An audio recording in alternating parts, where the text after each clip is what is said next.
Innal hamdalillah nahmaduhu wa nasta'inuhu wa nastaghfiruh wa na'udzu billahi min shururi anfusina wa min sayyiati a'malina may yahdihillahu fala mudilla lahu wa may yudlilhu fala hadiya lahu. Ashhadu an la ilaha illallah wahdahu la syarika lahu wa ashhadu anna Muhammadan 'abduhu wa rasuluhu la nabiyya ba'dah. Allahumma shalli 'ala nabiyyina Muhammadin وعلى آله وأصحابه ومن تبعهم بإحسان إلى يوم الدين. قال الله تعالى في كتابه الكريم: أعوذ بالله من الشيطان الرجيم. يا أيها الذين آمنوا اتقوا الله حق تقاته ولا تموتن إلا وأنتم مسلمون. أما بعد فيا عباد الله أوصيكم نفسي بتقوى الله فقد فاز المتقون. Sungguh tak ada ungkapan yang pantas terucap selain banyak memuji kepada Allah yang dengannya kita masih bisa berkumpul, bermuajahah, berinteraksi, dan dengannya pula kita masih diberikan kesempatan untuk bisa melanjutkan kehidupan ini. Dan sungguh tak ada untaian nasihat terindah pada hari yang mulia ini selain nasihat sama-sama meningkatkan kualitas takwa kita kepada Allah Tabaraka wa Ta'ala, seraya meningkatkan dan melaksanakan segala yang Allah perintahkan dan berupaya sekuat tenaga menjauhkan segala yang Allah larang. Hadirin sidang salat Jumat rahimana wa iyyakum ajma'in. Pandemi corona yang melanda dunia hingga ke negara kita yang sudah setahun lebih menerpa, belum ada tanda-tanda akan sirna. Justru bahkan sebaliknya, berdampak semua lini kehidupan yang ada. Namun kita bersyukur masih diizinkan untuk bisa melaksanakan salat Jumat bersama. Namun hadirin sidang salat Jumat rahimana wa iyyakum ajma'in, kondisi sulit yang kita rasakan, walaupun keadaannya serba penuh keterbatasan, namun sesuatu yang harus kita kuatkan, bahwa amal kebaikan harus selalu kita hadirkan dalam kehidupan. Karena sungguh tak ada aktivitas terbaik, tak ada cara terbaik yang bisa kita hadirkan di tengah kondisi sulit seperti ini selain semakin taat dan semakin dekat kepada Allah Subhanahu wa Ta'ala.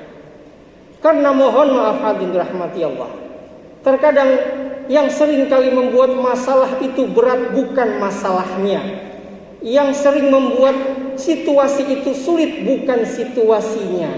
Terkadang yang membuat masalah itu berat, situasi itu sulit, karena kita menghadapinya tidak menyertakan Allah di dalamnya. Kita terlalu pede dengan kemampuan kita. Kita terlalu yakin dengan kapasitas kita. Padahal demi Allah, la haula wa la quwwata illa billah, tiada daya dan upaya melainkan pertolongan Allah Subhanahu wa Ta'ala.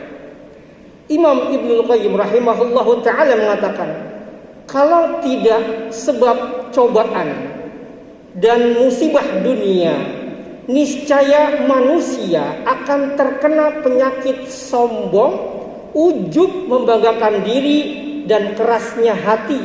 Padahal itu semua merupakan sifat-sifat kehancuran baik di dunia maupun di akhirat. Hadirin rahmati Allah, karena sakit, manusia yang merasa dirinya paling hebat dan paling kuat akan menyadari bahwa dirinya adalah makhluk yang lemah. Karena musibah, manusia yang jumawa dengan keberhasilan yang selalu diraihnya akan merasa tak kuasa di hadapan Tuhannya.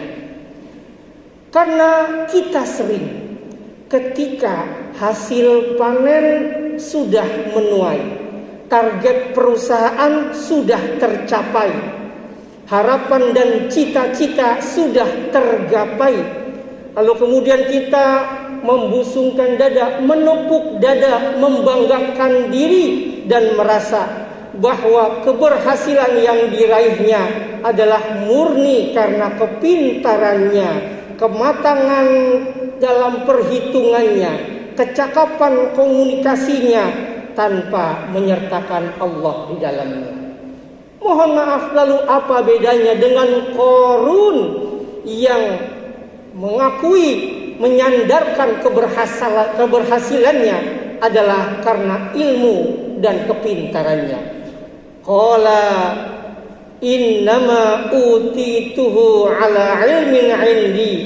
Qarun berkata, sesungguhnya harta yang kudapatkan adalah disebabkan karena kepintaran yang ada pada diriku.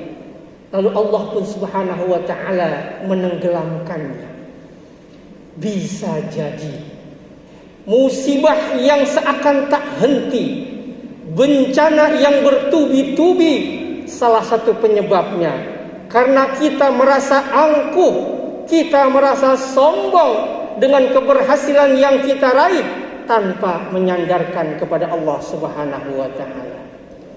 Maka hadirin rahmati Allah, pantaslah banyak ayat di dalam Al-Quran yang mengatakan bahwa terjadinya bencana musibah di dunia ini adalah sebab perbuatan manusia itu sendiri. Maka Allah subhanahu wa ta'ala pun mengajarkan kepada kita, ketika kita memasuki kebun, juga bisa dimaknai memasuki perusahaan tempat kita bekerja, yang kemudian kita mendapatkan sesuatu yang sesuai dengan harapan kita.